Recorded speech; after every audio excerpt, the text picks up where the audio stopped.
I almost turned around when I saw Himby, 'cause some instincts don't quiet themselves even after you tell them to. The valet handed me back the keys and the city air felt too bright against the sequins of the restaurant's canopy. Inside, crystal chandeliers hummed like distant weather, and men in jackets moved through the room with practiced certainty, as if every table were a small economy. I smoothed my jacket, because habit is a kind of armor.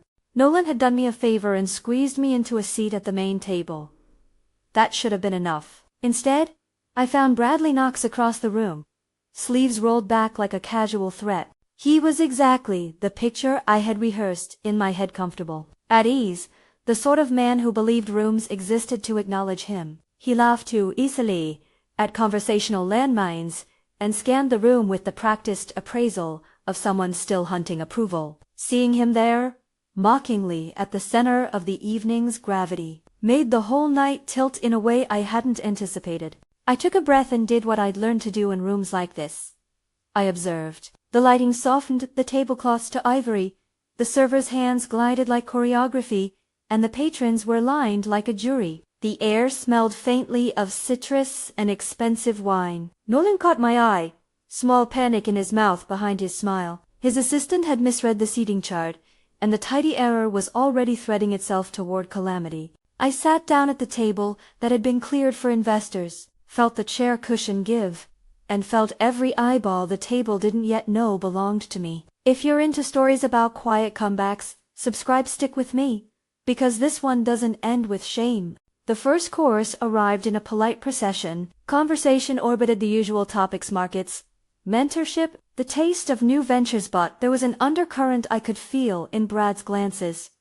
He didn't need to speak to assert himself. His posture did that. When he did speak, it landed like an edit in a sentence meant to change the meaning. "Interesting table for you to find yourself at," he said later, low enough that only the nearest could catch the tone. The wine hid the words from the room, but the look did not. It said, "You don't belong here." It said, "I remember what you were, simpler, less constructed for this life," he said later, in a voice coated with the soft cruelty of someone measuring people like worn tools. "These rooms aren't built for everyone. Some of us fit them better." The phrasing hit with an intended sting. Not built for this world. The phrase sat between us like a thrown glove. Something meant to force a duel. Bradley hadn't wanted to humiliate me the way a bully humiliates. He wanted to reframe me, to make me an anecdote that confirmed his worldview. He wanted to make me invisible by design. I felt the old muscle of deflection flex in my ribs. There had been a time when his words would have unsettled me for days. Tonight, they hurt because they were true once, and because they betrayed the memory of a younger version of myself who had believed that being liked was the same as being seen. But humiliation cuts differently when you are armed with proof. I let the comment land, collected it, and looked for the fissures in his intent instead of the bruise on my ego. The dinner moved like a river around us, plates set down, silverware whispered, a napkin folded into quiet competence. Bradley punctuated the air with small, precise jabs enough to remind the table of his pedigree without turning the evening crude. He introduced a thread of doubt about me, with the ease of a practiced tailor fitting a suit. A half smile, a casual aside, the kind of thing that pushes a narrative into polite consensus. Those at the table swiveled their imaginations to his version of me, a woman who had escaped softness and attempted a world that requires a different sort of hardness.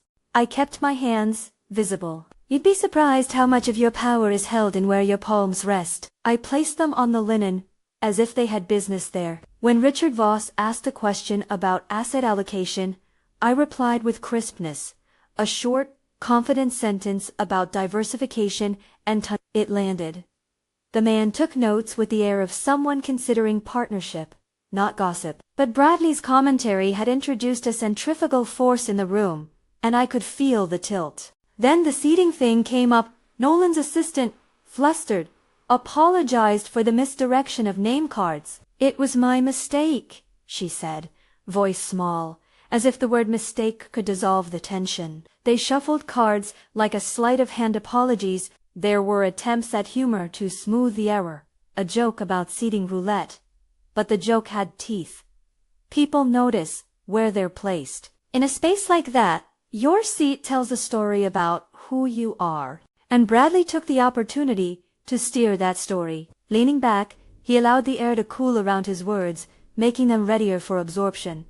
He smirked, then flexed his charm. Look, we all know this place is selective, he said, as if he were offering a fact, and then, as a courtesy, added, not everyone is built for it. His eyes tracked mine like an inspection. The table was kwahatayit. Interested. I felt the ache of an old script trying to reassert itself. Keep your place, accept the narrative, smile. I was conscious of how small my voice had once been in such rooms, and how that had fed the perception that I belonged somewhere else. I also remembered something sharper.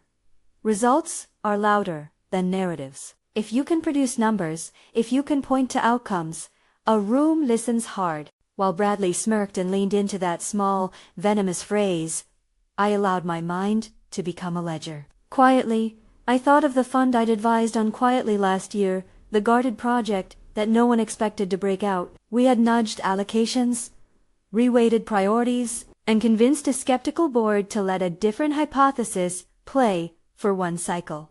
The result was not a fairy tale. It was a fact. A 32% average return across the portfolio we had touched. A measured, defensible figure that made underwriters sit up and an exit strategy crystallize. I wasn't waiting for rescue. I had brought receipts. Before I could speak, the doors opened. The room measured him in a different currency. The conversation at the table dipped as if someone turned off a switch. Forks paused mid-air. A server stopped halfway across the room, sound compressed. He did not announce himself. He moved like someone whose steps had been practiced in the background of many rooms of presence that didn't need to speak to be noticed. Gabriel Lawson walked in, a lean line through the doorway, and the air rearranged itself around him. Gabriel's arrival wasn't theatrics. It was a subtle recalibration. He crossed the room with an ease that implied familiarity with rooms like this, but without any of the entitled posturing Bradley displayed. He scanned, and then his gaze found me. There was a Luca small, private recognition, and the seat beside me shifted under his weight when he claimed it. He lowered into the chair with practiced poise and then, as if tapping a headline into place, said, quietly, "This is my wife." My name in his mouth halted more than gossip. It redefined context. The words were public, simple, unshowy, and devastating to the false narrative Bradley had been stitching. The room's temperature changed from curious to electric. People leaned forward, eyebrows lifted in the language of newly relevant information. Bradley's smirk faltered. It was a small thing, and yet it felt seismic. The flow he'd begun to shape toward erasure abruptly diverted. Gabriel spoke with the kind of calm authority that isn't loud but is unquestionably heard. He didn't raise his voice to shame Bradley. He didn't need to. His quiet identification of me as his partner was enough to reorder the table's assumptions. There are different kinds of power. There is the power that takes up space by shouting, and the power that reshapes the room by naming what is true.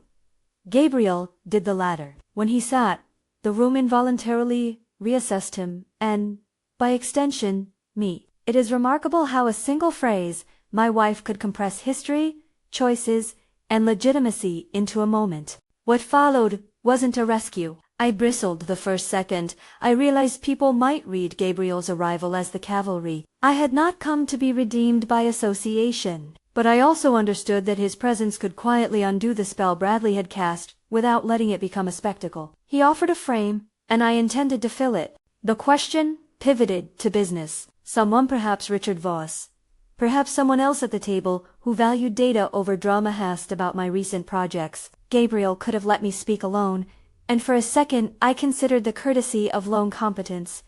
But the room had shifted to more than just my words. It wanted context. Gabriel smiled at me, a private encouragement that read as both personal and professional. Bianca led the advisory on that portfolio I mentioned, he said. She was instrumental in the strategy. It was an extension, not an appropriation.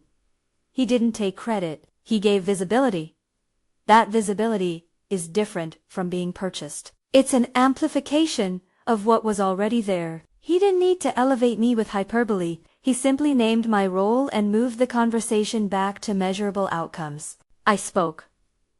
The room narrowed. My voice, for once, was not competing with noise. I described the strategy in plain terms.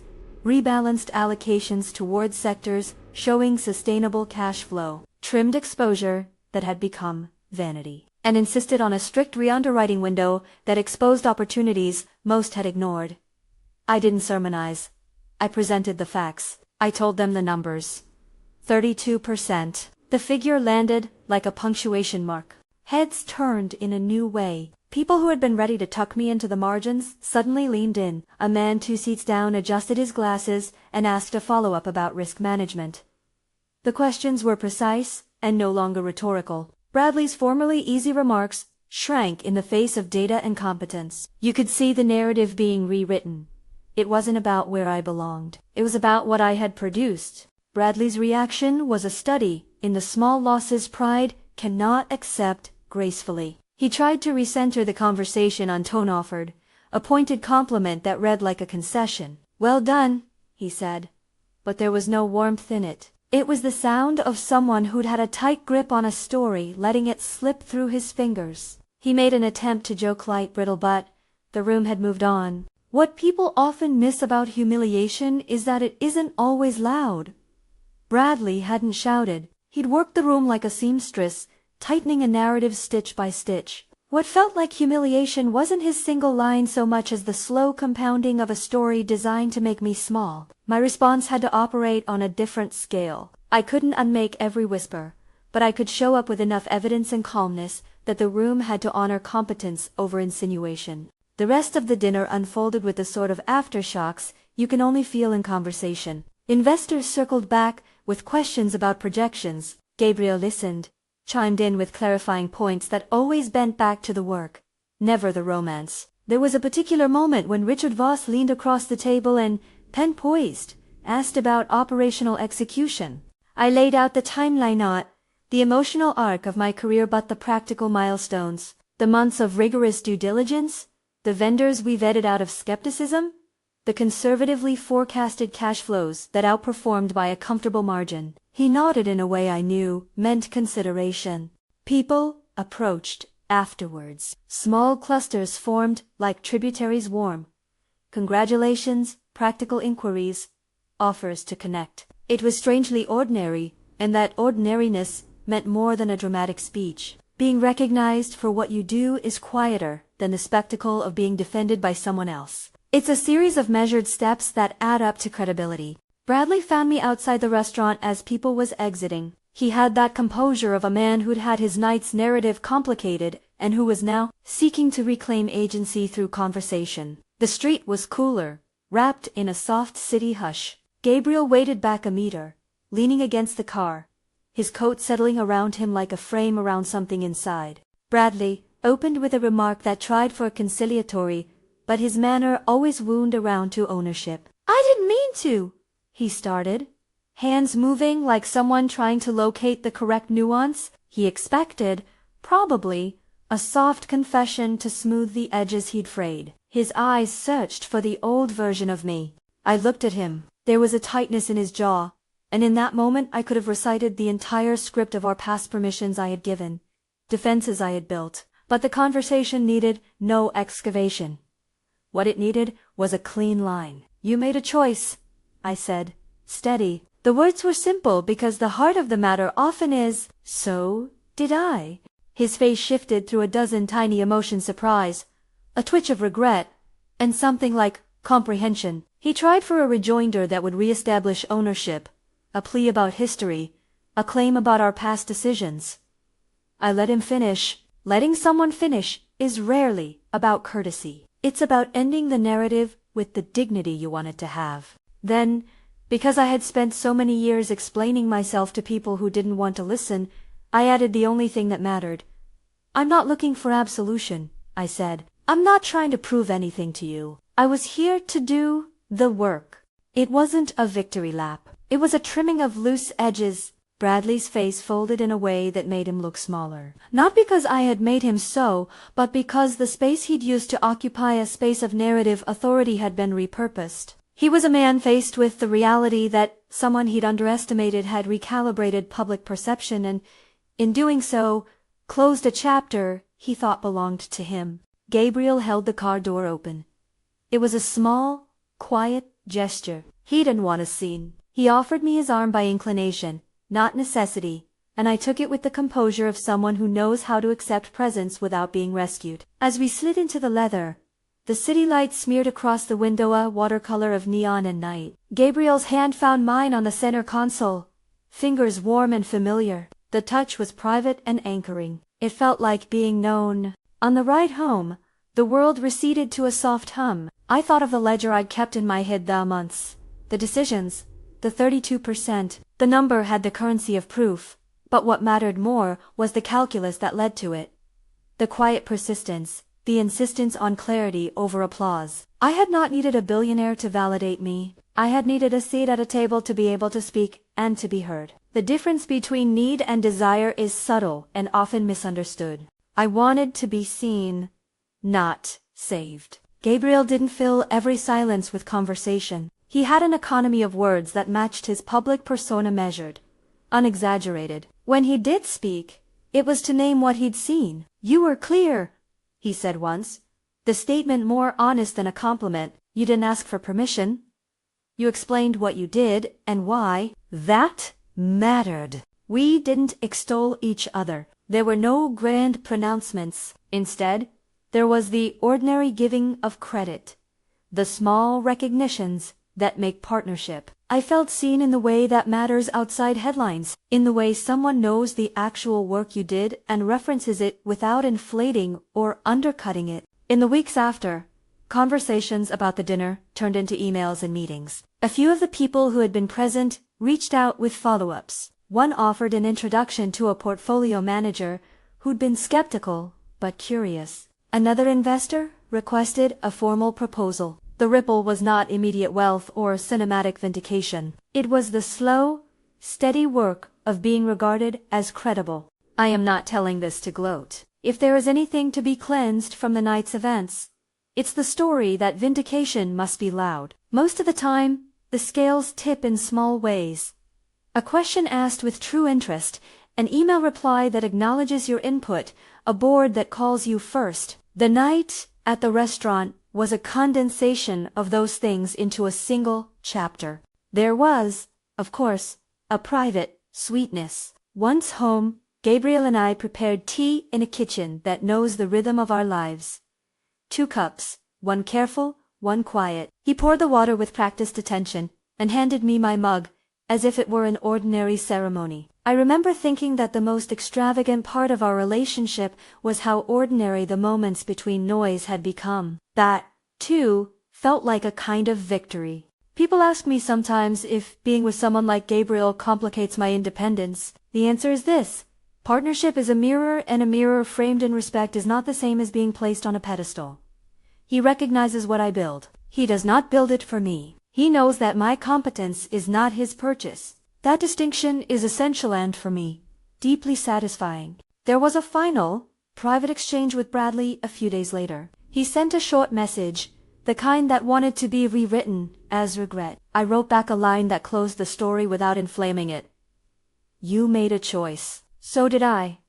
It was the same line. I had given him under the streetlight the punctuation mark on a conversation that didn't require further footnotes. When I replay that dinner in my head, it's not the sound of Bradley's voice that marks the center. It's the moment the room changed with a word, my name, spoken by someone who understands both my person and my work. That was the wild turn the night took. And it was wild not because of spectacle, but because it revealed the simplest truth. Reputations shift when actual competence meets acknowledged partnership. If you ever find yourself quieted in a room that wants to write your story for you, remember that the proof of your place is rarely loud. It's in the work you've done, the figures you can account for, and the people who will name your role honestly when the lights are hot. People like Bradley will always try to narrate others out of relevance. The antidote isn't vengeance, it's clarity of your work, your choices, and your companions. So, if this resonates, you've ever been underestimated, if someone has tried to tuck you into a corner, share your story below. Tell me the moment you showed up anyway. And if you want to hear more stories like this, consider subscribing. There's something about quiet comebacks that deserves to be told again and again.